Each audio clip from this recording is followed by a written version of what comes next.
PDIP secara biologis kesannya pro-Cina dan anti-Amerika karena ada sejarah yang mengatakan Pak Karno dieksekusi dalam tanda petik oleh CIA. Kesannya miring ke Cina lebih karena tidak suka Amerika karena dendam sejarah. Apakah begitu aslinya? Ya tidak juga. Ini layak untuk dipelajari lebih jauh. Karena itu saya menyempatkan mempelajarinya dengan beberapa buku yang saya baca. Setelah saya perdalam akar masalahnya, saya bermaksud memberikan pandangan lain, sesuatu sudut pandang yang baru. Setelah membaca beberapa buku sejarah berbasis studi lapangan beberapa bulan terakhir ini, saya mencari fakta untuk memahami apa yang terjadi di Indonesia sejak tahun 1960 hingga akhir tahun 1969. Sepanjang tahun 60-an tersebut, sejarah Indonesia itu benar-benar pelajaran kelas dunia.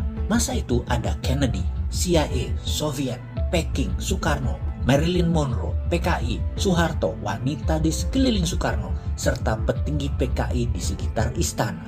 Serta banyak lagi drama di tahun 60-an tersebut menarik sekali. 3 buku saya habiskan dalam waktu 2 bulan kemarin.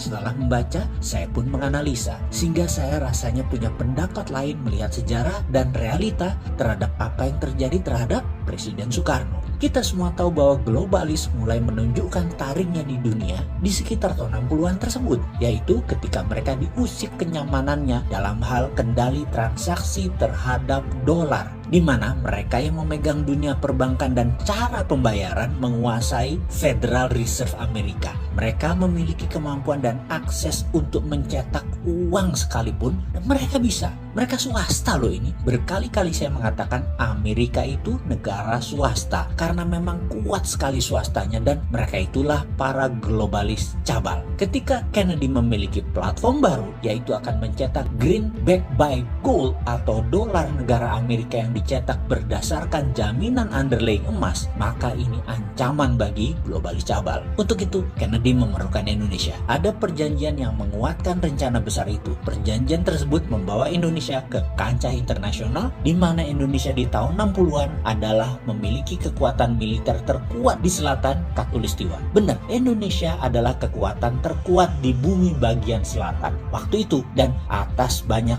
bidang termasuk ekonomi, yaitu rupiah. Pak Karno ada di tengah rencana besar dunia akan menerbitkan dolar versi negara dalam tanda petik Amerika, di mana ketika Amerika akan mencetak uang, mereka memerlukan jaminan underlying emas. Untuk itu Kennedy meminta jaminan emas Indonesia sebagai salah satu bagian dari underlying dolar terbit, yaitu dolar baru versi Kennedy. Perjanjian di Jenewa yang bernama Grand Hilton Memorial Agreement yang ditandatangani oleh Presiden Kennedy dan Presiden Soekarno menjadi salah satu tonggak besar sejarah dunia. Tetapi globalis cabal yang terancam kendalinya punya skenario lain. Kennedy ditembak di Dallas. Mobil kenegaraan yang tidak pernah jalan pelan saat itu jalan di bawah 20 mile per jam yang seharusnya tidak boleh, dan 3 arah peluru menerjang Kennedy bersamaan, meninggal di tempat beliau saat itu. Inilah konspirasi panjang yang belum pernah jelas terungkap hingga saat ini. Di belahan bumi lain, Pak Karno baru turun dari pesawat di Bandara Kemayoran kala mendengar berita kematian Kennedy. Pak Karno terkejutnya bukan main, shock. Karena apa? Karena hal ini membuyarkan skenario kerjasama Indonesia Amerika atas terbitnya dolar berbasis emas atas nama negara Amerika atau Federal Dollar. Semua akhirnya tinggal sejarah ketika Pak Karno pun oleh globalis cabal dilengsarkan. Skenario ini globalis yang punya, sedangkan CIA hanya pelaksana. Karena Amerika akan mendadak menjadi negara patriotik nasionalis. Begitu juga Indonesia menjadi negara patriotik nasionalis, bukan di bawah globalis lagi. Dan globalis cabal tidak mau skenario itu.